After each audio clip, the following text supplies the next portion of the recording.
changed a lot in the last 20 years. It used to be based on force and intimidation. Now, fortunately, we have much more gentle, positive methods. That means you can start training your puppy as young as 7 weeks of age, and even if you have an old guy like Harley here at home, it's never too late to start. With the methods we use, we don't punish the dog for making mistakes. We set them up to succeed, then reward them for doing the right thing. There's a big difference between using rewards for training and bribery. An example would be calling the dog to you, then rewarding him for coming, versus dangling a piece of food and saying, if you come to me, I'll give you this. That's bribery. But if you call the dog to you and then present the food and reward him, that's a reward. Now, if you've ever seen a trained dolphin show, you've actually seen the results that positive, gentle training can achieve. Yep, it's pretty tough to intimidate a dolphin. And they don't make choke chains for dolphins because they don't have a neck that would slide right off. So true. But the methods we use are the same methods used in training animals for films. Now, just because we're using gentle, positive methods, that should not be confused with being permissive with your dog. Just like we set rules and boundaries for our kids, we do the same things for our dogs. So think of us as your private in-home trainers. We'll be taking you step by step through how to train basic behaviors. We'll offer solutions to common behavior problems and much, much more. So sit back, grab your remote, and let's get started. This is McKinley. He's a Malamute, and we're going to be teaching McKinley to SIT. The way I'm doing this is I'm luring him over the head. Yes, good boy. I'm not saying the word yet, SIT, and the reason is, yes, McKinley doesn't know what it means. I'd be sitting here yelling, sit, sit, sit, sit, sit, and we don't want to get into that habit. Yes. What I am saying is, yes, as soon as his cute, handsome butt hits the floor, the reason I'm doing that is to let him know the exact moment, yes, that he's doing what I want him to do. I'm then rewarding him with a treat. Yes. Yes, very good puppy. What I'm doing is moving the treat over his head. Yes. Hey, come here, beautiful. McKinley. Sit. Very good. He was doing advanced tricks. That was a spin. I'm also using lots of praise and petting too. I've started adding the word in because now I feel pretty sure that he's gonna do it. Sit. Very good boy. I'm now turning this into a hand signal. Sit. Very, very nice. Sit. Very good puppy. Yay! Good boy. All done.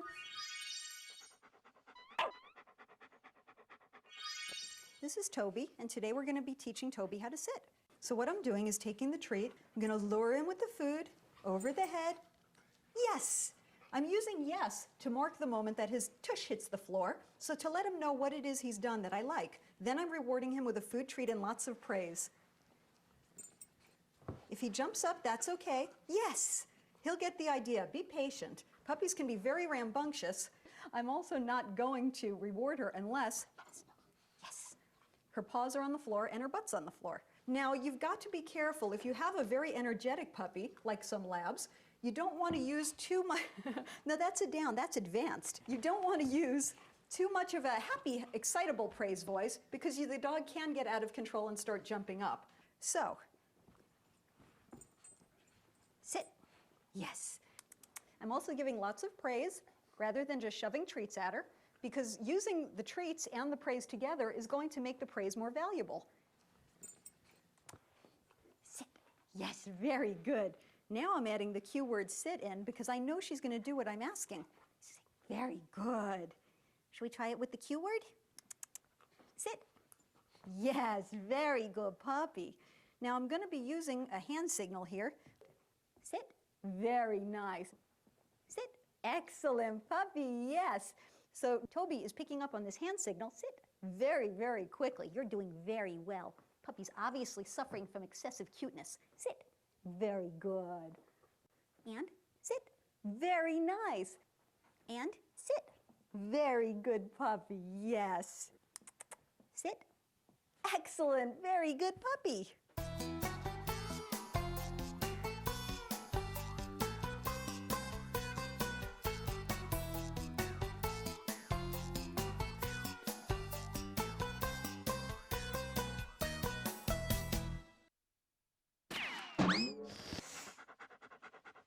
We're going to teach McKinley here how to lay down And the way I'm going to do it is by using a process called shaping. With shaping, what we do is we reward little bits of the behavior instead of expecting the dog to do the whole thing. That was very good. I got a little paw there. Little more. Little further down. Yes, very good boy. That's excellent. Let's try that again. Mackenzie, sit. Very good boy. Take a little bit. Good. Little more. Little further down. Yes, very good boy. That's excellent. Now let's see if we can lure you all the way down in one swell foop. Ready? Here we go. Yes, what a good boy. That was excellent. Lots of verbal praise along with the treats. Let's get you back in a sit. Very good boy. Now that he's starting to follow my hand down, I'm going to have the treat in my hand this way so that it turns into a little bit more of a hand signal. Very nice. Very good boy, McKinley. Let's try that again. Very good. Ready? And I'm going to add the word because he's doing so well. Down. Very nice. Down. Excellent puppy. I'm going to give him an extra one just for staying there because I don't want you guys to have the kind of dogs that pop right up out of a down. Ready? Good boy. Sit. Because he's doing so well, I'm now going to fake him out. We're going to pretend I have a treat here, but I really don't. Ready? Down. Yes, and I'm rewarding him from the other hand. That was very, very good. That's a jackpot. That was excellent.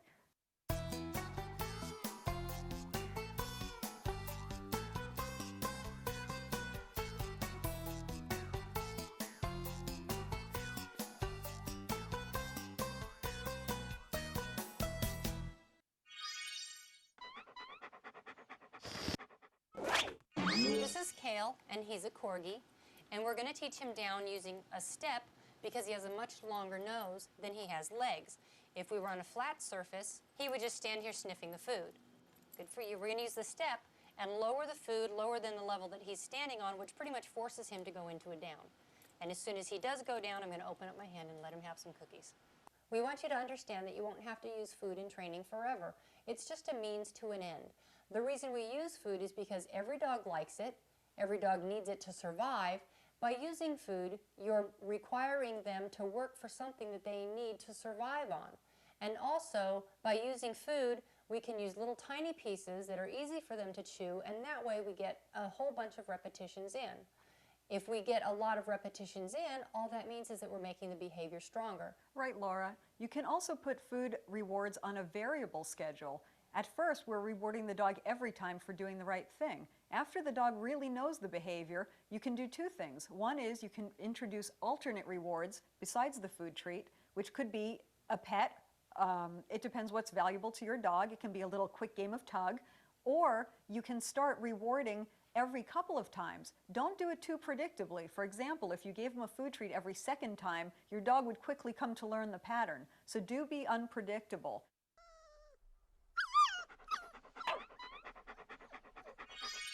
Stay.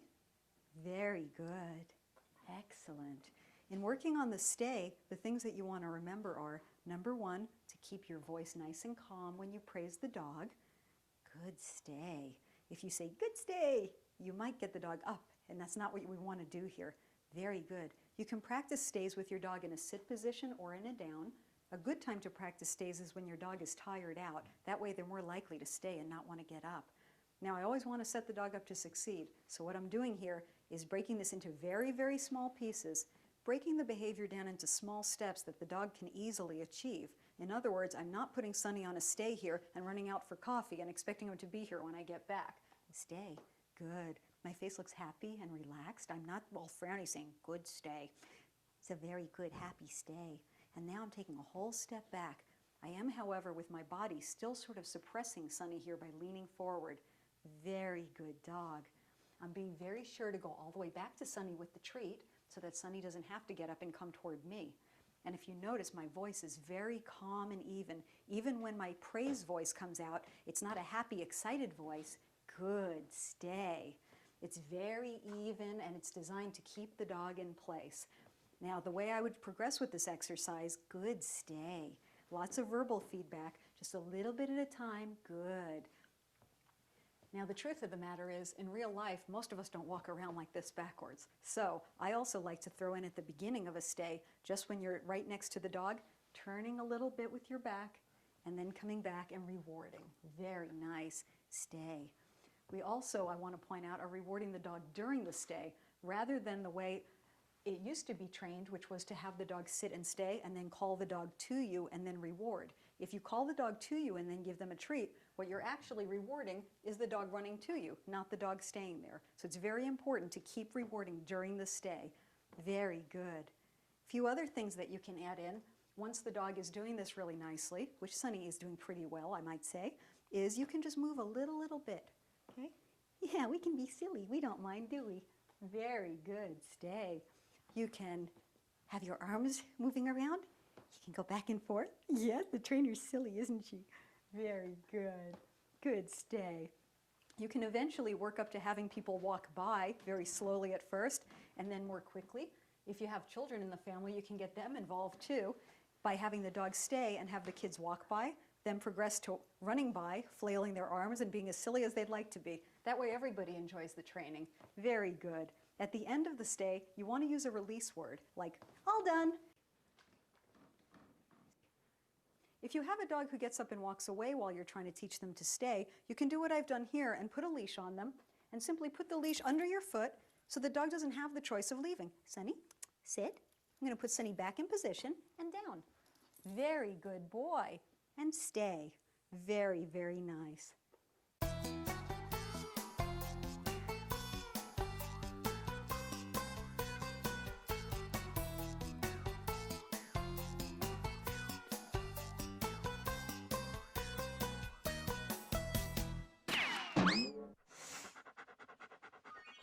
This is Augie, and we're going to be showing a couple of things with him. One is, Augie, here. Good boy. How to prove his stay using a toy instead of food. Down. What we're going to do is, I have his favorite toy in the world, which is a tennis ball. And I've put him in a down, which he already knows. And then I'm going to raise my arm as if I'm going to throw the ball. And if he were to get up, I would drop my arm and not throw the ball, because the reward for staying is actually throwing the ball. So I'm going to fake throw it. Ready? You stay. Good. Oh, bummer. Oh, come here. You blew it. Good. Lie down. So I didn't actually throw the ball because he got up. So we're going to do that again. Excellent. You stay. Oh, no. But he's getting better because he's not going as far. Stay. I can also set him up to succeed by not fake throwing as hard. I can just maybe go half a throw, he doesn't move, and then I can give him the ball. Good boy, good. Yep. I know, give me the ball. Good, excellent, good, come here. Good, down. And again, the reward for not moving is giving him the ball. Down, you cheated. Stay. Yes, get it. Excellent boy. I know. Oh, and that bark that you just heard was a pushy, obnoxious bark saying, throw the ball, throw the ball. He's trying to force me to play with him. So what I'm going to do is I'm going to take the ball and put him in like a 10-second timeout. I'm not going to throw the ball for him because he tried to push me into doing it. You ready? Stay. Uh-oh. That was excellent. He almost self-corrected that time. Stay. Yes, get it. Good boy. Very nice. Good, stay. Up, down. Good, stay. Yes, get it. Excellent. Now watch, if I leave the ball here on the ground, he's going to bark. And as soon as he barks, I'm going to pick up the ball, and I'm not going to give it to him. His barking is going to be telling me, pick up the ball, throw it, hurry up, hurry up. What are you, stupid? Good. And since he's making a liar out of him, uh-oh, that's a bummer. That's too bad. So I'm going to sit here, and I'm going to make him wait an extra 10 seconds. And now I'm going to give it to him for being quiet. Good boy.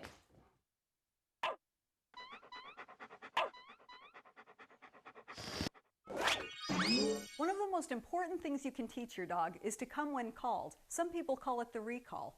And the simplest way to start training that is to make use of your dog's natural instinct to chase things that move. In this case, you're going to be the thing that's moving. So start out with him here, make sure you've got his attention, then call his name, Fido, come, at the same time as you're running a few steps away from him, patting your leg to encourage him to come along with you. And reward him by giving him a treat and by petting him and telling him what a good dog he is. Yes, good boy. Ready? Kale, come. Very good boy. And watch me, watch me. Ready? Ready? Kale, come. Very good boy coming with me. Very good.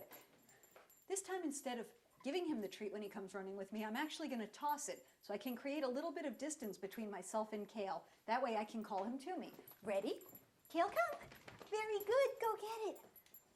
Okay, ready? Kale, come. Good boy. Kale, come. Kale, come.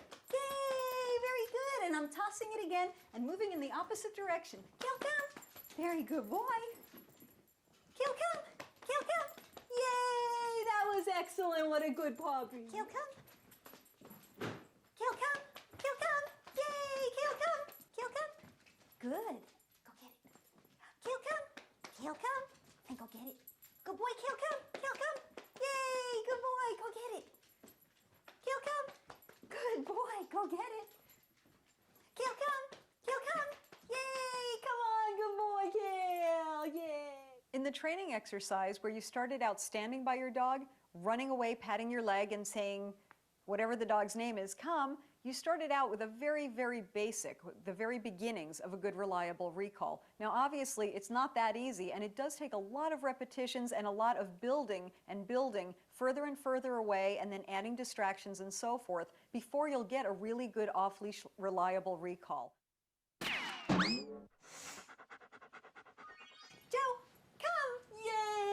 Good boy coming to me. So what I'm doing here is scratching Joe with one hand by his collar and feeding him a treat with the other one. Very good boy. I'm also telling him how handsome and wonderful he is. And when I'm done, I'm going to stand up and I'm going to ignore him so that Laura can call him. Joe, yes, come. Excellent boy. I want to make sure that I feed him directly in front of me because I don't want him going off to the side. I don't want him running past me. And when he does start to come to me, that's when I'm going to say the word come. I'm not going to wait until he gets all the way to me, and I'm also going to wait until he starts moving before I say come. Joe, come. Joe, come. Yay, you found me. And what I did here was hide behind the wall a little bit so that Joe had to find me. Hide and seek is a great way to teach your dog to come to you. Joe, come. Yes, excellent, yay. You also want to make sure that when he gets to you that you're really happy and basically you're making a party.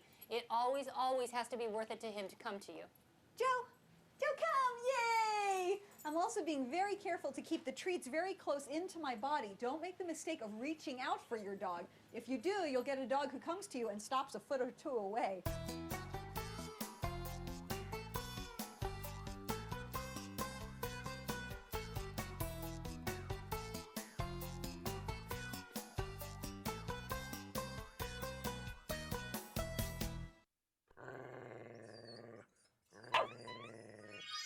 Okay, this is Buddy, and he's a boxer mix, and we're going to be working on give. Give is different than leave it in that the dog will already have something in his mouth and you want to take it from him, versus leave it means just don't even touch it. So the way we start this out is we start with a low value item, we put it down next to the dog, and all we're doing is saying give, picking up the item, giving him a cookie for it, good boy, and then giving him the item back. To him, this is the most stupid thing in the world, but what we're doing is we're setting up a reward history so that we're teaching him that I'm going to say give, take something from him, give him a cookie, and give him the item back. And there's no way that he can lose in this game. Down. Buddy. Sweet pea. I know. Lie down. Thank you very much. Now, we can move to a higher value item. He's going to chew on it. There's nothing in that hand. And he thinks I still have a cookie in this hand. You want to take that? Good for you. Good boy. So he's chewing on it, and then I'm going to say give, and I'm going to show him that I have a treat in the other hand and move it to the side so that he has to let go of the stick in order to get the treat. Good boy. Now I'm not going to let go because possession is 9/10 of the law, even in the dog world. Huh? Yeah. Good. We'll take it. And he's already anticipating that I'm going to say give, so I'm going to actually go ahead, because I trust him, I'm going to go ahead and let him take it. And I like the fact that he's not running away from me with it, because that means that he trusts me. And I'm going to pet him and tell him that he's a good boy. Good boy. Good. Give. And I'm going to reach in and grab onto it. I'm going to show him the cookie, and as soon as he lets go, I'm going to give him the cookie. And I'm going to hand it to him again. Good boy, bud. Good boy, buddy. And then I'm going to say give. And he doesn't quite have it yet, so I'm going to reach in and take this. Did you see how he let go of the stick as soon as my hand started to come in? That's a lot nicer than the dog who will hover over the toy or turn their head away to prevent you from taking it. Take it. Good for you. Good boy. Good. Give. Very nice, and that was perfect. We want him to spit it out either on the floor or in your hand when you say give. Take it. Good boy. Good boy. Give. Excellent. And I want to make sure that I reach in and take it before I give him the cookie. As long as I know I can get away with it. Good, take it. Very nice. Good boy. And I'm going to let him chew on it for a few more minutes or a few more seconds. Good boy. Very nice. Give. Very good boy. And if you have a dog that likes to guard things a lot and is more likely to either run off with it or turn his head away from you or even growl, number one, you don't want to correct him for the growling. You can't say, no, don't growl, because what that does is it gets rid of the warning sign, and that's where you end up with a dog who bites without warning because you've basically told him, don't warn me. And you also want to make sure that you don't jump to a very high value item very quickly. If you have a dog that guards things a lot, you want to make sure that you do a lot of repetitions with a low value item. Remember, if your dog has a serious guarding issue where he's growling or snapping, you need to contact a professional to help you with this problem.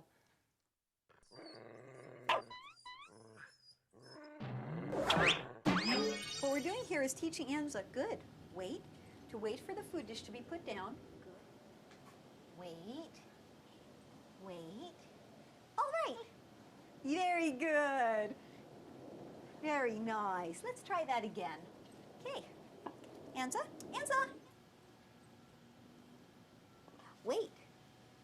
Wait. Good. Wait. Very good. Wait. Wait. All right. Yay! If your dog doesn't do this on the first try, which is more the norm, what you're going to do is, as you bend down with the food, if your dog breaks the stay, you're going to just simply straighten up and wait.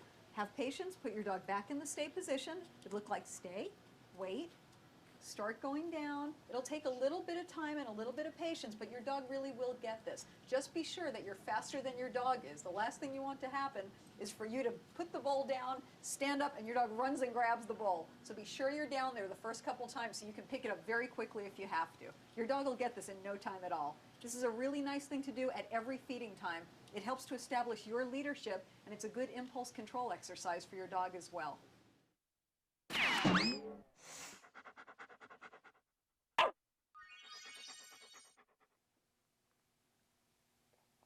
Oh, that spoon didn't taste very good, did it? I bet the next time you won't bite down quite as hard. Oh, very nice. Already he's taking it more gently than before.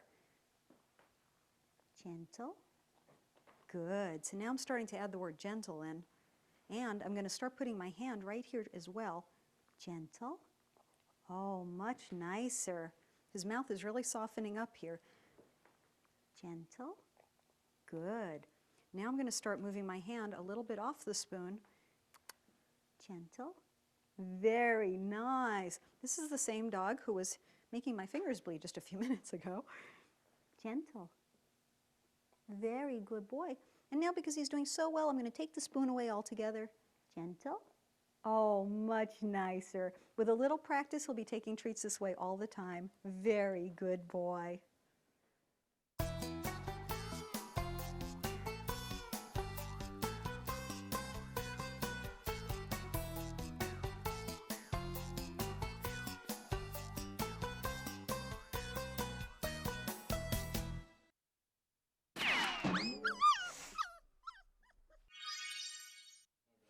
This is Anza, and we're going to be teaching her how to ring a bell to go outside to go to the bathroom. And the way we're going to do this is I have a bell hanging on the door at about nose level. Now, I really don't care if she rings it with her feet or her nose, but what I'm going to do is, because she's so food motivated, I'm going to open the door and show her that I'm putting a piece of food out here. Good girl. You want that? And that one missed. Good, there it is. You're going to get it? There it is. I'm going to tease her a little bit and let her really know that it's out there. You want that? Good girl. Then I'm going to close the door, not on her. Not on her. Come on, sweetie, you got to cooperate. Close the door, and she's going to mess around by the door trying to figure out how to get out. Good girl. I'm going to click as soon as she rings the bell, open the door, and let her go out to get the food. Good girl. All right.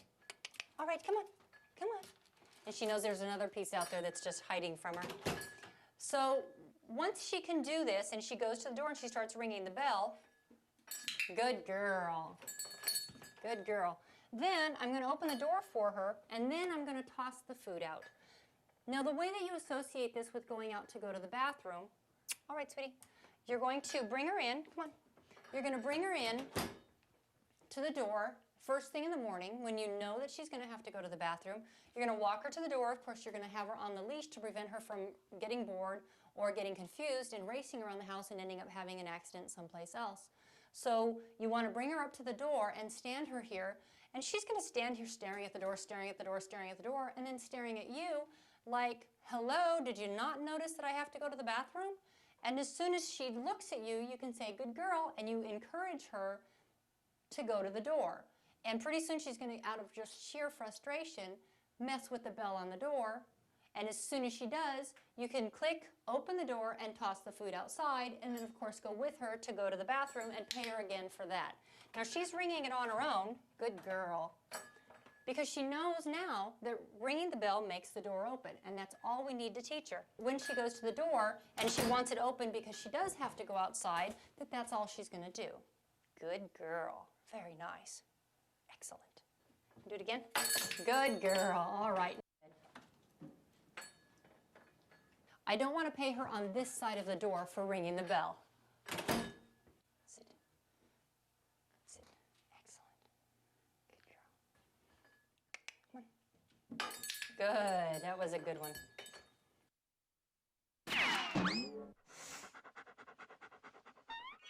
Part of setting dogs up to succeed is managing the environment so that your dog does do the right thing and there's less chance of him doing the wrong thing. For example, when you're housebreaking your dog, management would include possibly crate training or confining him to one area. If you let him just run loose, of course he's going to have accidents, and that won't be the dog's fault. So set him up to succeed by using good management and then reward him for doing the right thing. And this is Anza, and we're going to be talking about using exercise pen for house training. Now this is for dogs who are basically latchkey dogs. It's for people who work for long hours and the dog isn't going to be able to get out to go to the bathroom. We don't want to keep them in a crate for a long period of time. The way the setup works is that we keep the front of the exercise pen without anything here, because that's where the dog is going to be coming when you come home from work or when you come into the room. So we don't want the newspaper up here. It's very important that they have a separate area for going to the bathroom versus spending their time for eating and playing. What I just gave her was called a Kong toy, and there's food inside, and you can also put peanut butter or Cheese Whiz or any other type of food to keep her busy during the day. It's also important that she have a bowl of water because puppies need fresh water, and then also her toys. You have to keep her busy during the day, and that's the main part of it. And then the crate needs to be in here too, either a crate or a bed. Now with a very agile dog like this, you're going to have to be careful that she can't jump on top of the crate and then figure out how to pop herself over.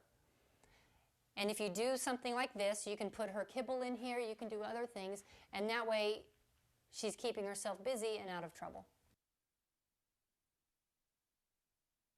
What we've got here is a little setup for housebreaking. Daisy, who's agreed to be our doggy model, and who you might be able to tell has just had some peanut butter, is modeling our in-home doggy setup. Now the reason for this setup would be, if you are working like most people, a full-time job, and you're gone 8 to 10 hours a day, you don't want to keep your dog in a small crate. Hi Daisy, would you like another lick? Crate training is a wonderful thing, and it does use the dog's natural instinct not to soil in their own little area, but you really don't want your dog to be crated more than 3 to 4 hours a day, unless it's overnight and they're right near your bed and you can tell that they need to go out. In this circumstance, what we've done is we've put a baby gate across the kitchen here. We've put Daisy's bedding right near the front because we know that she's probably going to hang out up here because she wants to see when you're coming home. What we've done also is we've put a little bit of newspaper way at the back at the opposite end from where her bedding is. Again, we're making use of the fact that a dog's natural instinct is not to soil in their own little area. So we know she's going to be inclined to do it as far away from her bedding as possible. Now what I've got here, and what's fascinating Daisy so much, is called a Kong toy. A Kong has a small hole at one end and a large hole at the other. And the magical thing about Kongs is that you stuff them.